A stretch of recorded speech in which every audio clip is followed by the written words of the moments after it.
শেষ হয়ে যাবে।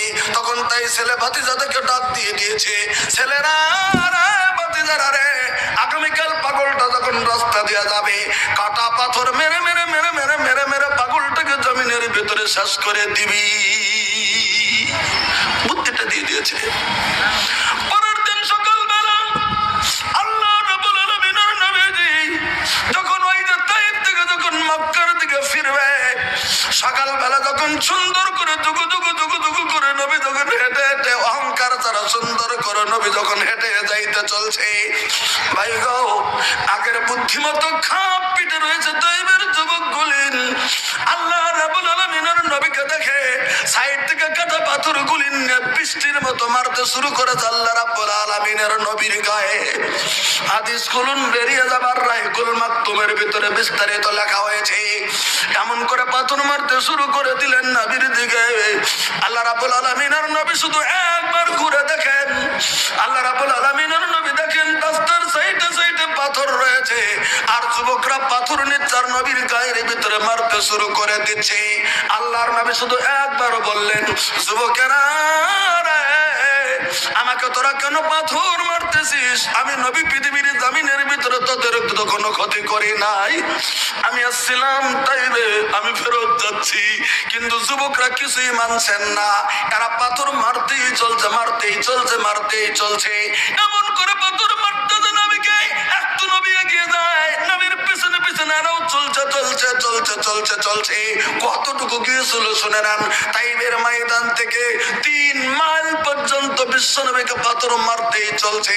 3 মাইল যাওয়ার পরে আল্লাহ রাব্বুল আলামিনের নবী ওই রাবিয়ার পুত্রদের, আদজের পুত্রদের, ওই রাবিয়ার পুত্রদের এক আঙ্গুরের বাগানের কাছে আল্লাহ রাব্বুল আলামিনের নবী সাল্লাল্লাহু আলাইহি ওয়াসাল্লাম ওই দেওয়ালের কাছে আল্লাহ রাব্বুল আলামিনের নবী বসে পড়ে যায়।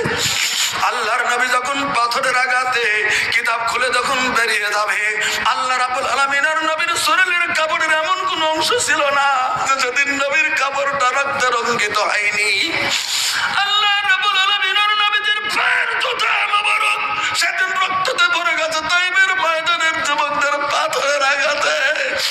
আল্লাহ রাব্বুল আলামিনের নবীর 2 পায়ের জুতা সেদিন রক্ততে ভরে গিয়েছিল, যেদিন রঙ্গিতে ভরে গিয়েছে।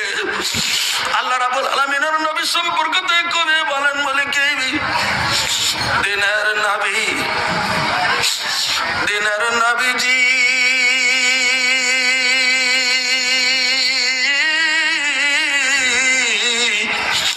একটু আমায় দেখাও তোমার চেহারা নুরানি। দয়ার নবীজি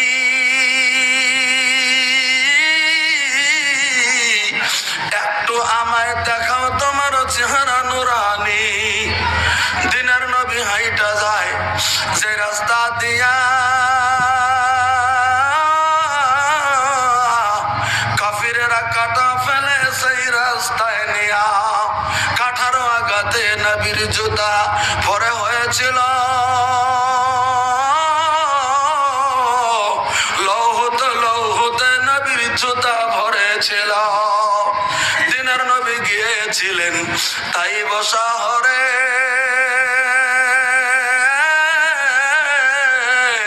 কাফিরেরা পাথর মেরেছিল নবীজিরে।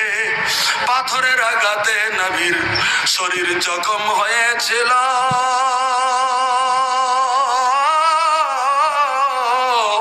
লৌহত লৌহত নবীর জামা ভিজেছিল।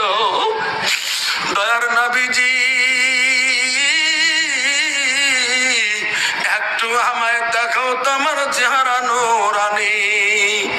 আমার ভাইরা, তাইবের যুবকেরা যখন নবীকে পাথর মারলে এমন করে 3 মাইল পর্যন্ত পাথর মারার পরে আল্লাহ রাব্বুল আলামিনের নবী আঙ্গুরের বাগানের দেওয়ালের কাছে যখন নবী পড়ে যায়, যুবকেরা মনে মনে মনে মনে মনে ভাবছে লোকটা যদি জমিনের মধ্যে পড়ে গেছে, আর কিছু পাথর মারছে, মারার পরে মনে মনে ভাবছে লোকটা মনে হয় মরে গেছে। মৃত্যু বলে ঘোষণা করি ওখান থেকে যুবকরা তখন তাদের বাড়ির দিকে ফিরে যায়। আল্লাহ রাব্বুল আলামিনের নবী গো কিছুক্ষণ পরে যখন তার হুঁশটা ফিরে এসেছে, প্রথম হাতটা তুলে মুখটা জবর জবর মনে হচ্ছে। যখন মুখের ভিতরে হাতটা লাগিয়ে দিয়েছে তখন নবী সাল্লাল্লাহু আলাইহি ওয়াসাল্লামের মুখ থেকে তখন রক্ত মুখের মধ্যে থেকে টপ টপ টপ টপ করে ঝরছে। আল্লাহ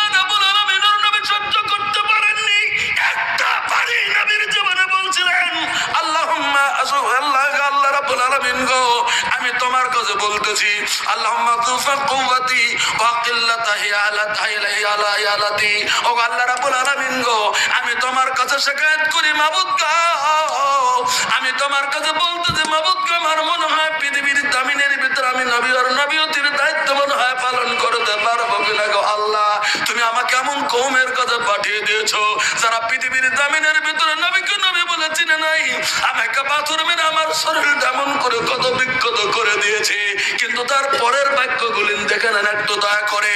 আল্লাহ রাব্বুল আলামিন আর নবী যখন এমন করে দোয়া করেছেন, স্বয়ং আল্লাহ তাআলা সঙ্গে সঙ্গে হযরত জিবরিল আমিনকে আল্লাহ রাব্বুল আলামিন আর নবী সাল্লাল্লাহু আলাইহি ওয়াসাল্লামের কাছে পাঠিয়ে দিয়েছেন।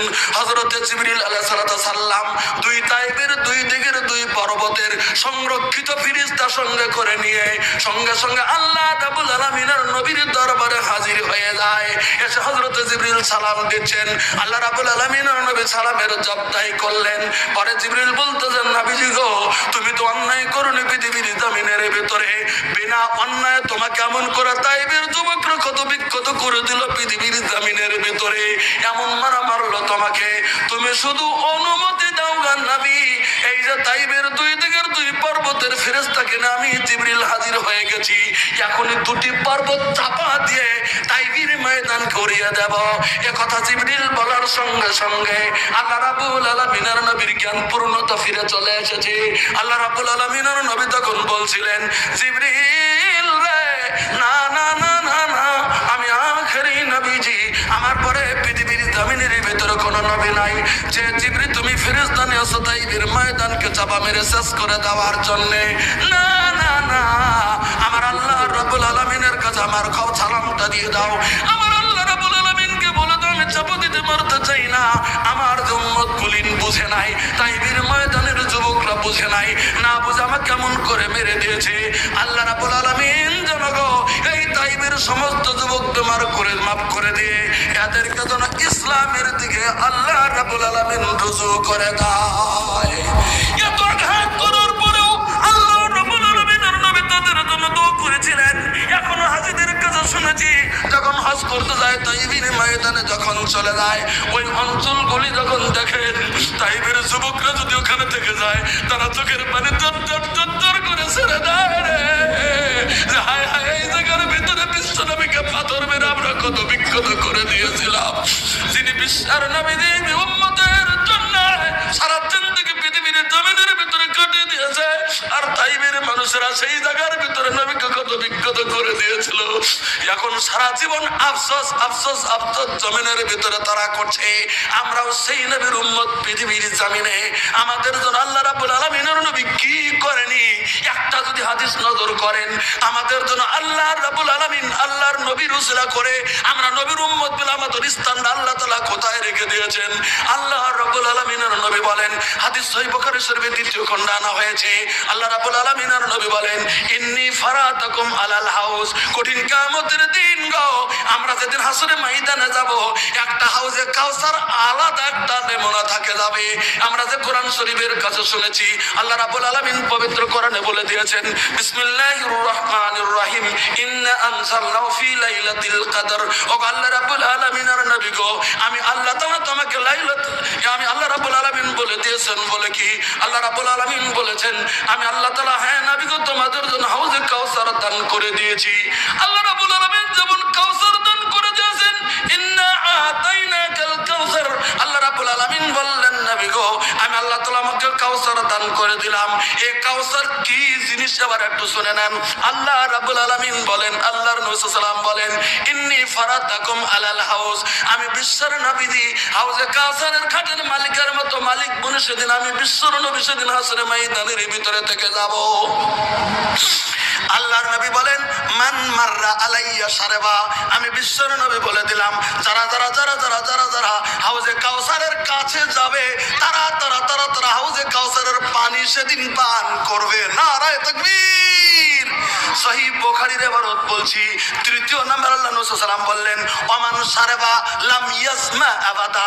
অন্য একটা হাদিসের ভিতরে আসছে, হাউজের কাউসারের পানিটা কেমন হবে, দেখতে হবে আবিয়াদ মিনাল লাবান, ওই যে দুধ যেমন সাদা, তার থেকে বেশি হবে সাদা পানিটা দেখতে, মধুর থেকে হবে মিষ্টি। মধু কেমন মিঠা, মধুর থেকে হবে মিষ্টি, আর দুধের থেকে হবে সাদা। ওই হাউজে কাউসারের পানির কথা নবী সাল্লাল্লাহু আলাইহি ওয়াসাল্লাম বলছেন, এত বরকত আছে পানির ভিতরে, এত আধ্যাত্মিক জিনিস রয়েছে পানির ভিতরে, এত কুওয়াত আছে পানির ভিতরে। আল্লাহ রাব্বুল আলামিনের নবী বললেন, ওয়ামান শারাবা লাম ইয়াসমা আবাদা। আমি বিশ্বের নবী বললাম, এক দুই ফোঁটা পানি রে হাউজে কাউসারে যদি কোনো মানুষ একবার তার জিহ্বার ফোঁটার ভিতরে দিয়ে দিতে পেরেছে, আমি নবী বলে দিলাম লাম ইয়াসমা আবাদা, তার কোটি কোটি কোটি কোটি বছর চলে যাবে, নতুন করে পানির পিপাসা লাগবে না। এত কুতের পানি হাউজে কাউসারের পানি। আল্লাহ রাসূল সাল্লাল্লাহু আলাইহি ওয়াসাল্লাম বললেন, এই পানি যারা যারা যাবে তারা তারা পান করবে। তবে নবী সাল্লাল্লাহু আলাইহি ওয়াসাল্লাম বলছেন বলে কি, লা ইউরিদান্না আলাইয়া আকওয়াম আরিফুহুম ওয়া ইয়ারিফুনানি, দলে দলে দলে দলে হাউজে কাউসারের ঘাটের কাছে যাবে, আমি বিশ্ব নবী সাল্লাল্লাহু আলাইহি ওয়াসাল্লাম তাদেরকে চিনবো, ওয়া আরিফুনানি, ওরাও আমাকে চিনবে। এটা বিশ্বের নবী, আমাদের নবী, এটা বিশ্বের নবী, আমাদের নবী, বিশ্ব নবী কাউসারের ঘাটের মালিক আমাদের নবী। সেদিন আমরা সবাই চিনে নেব আমাদের নবী, তাই আমরা নবীর কাছে যাব। তাই আল্লাহ রাব্বুল আলামিনের নবী আমাদেরকে হাউজে কাউসারের পানি পান করাবেন, আমরা সেদিন হাউজে কাউসারের পানি পান করব। নারায়ে তাকবীর।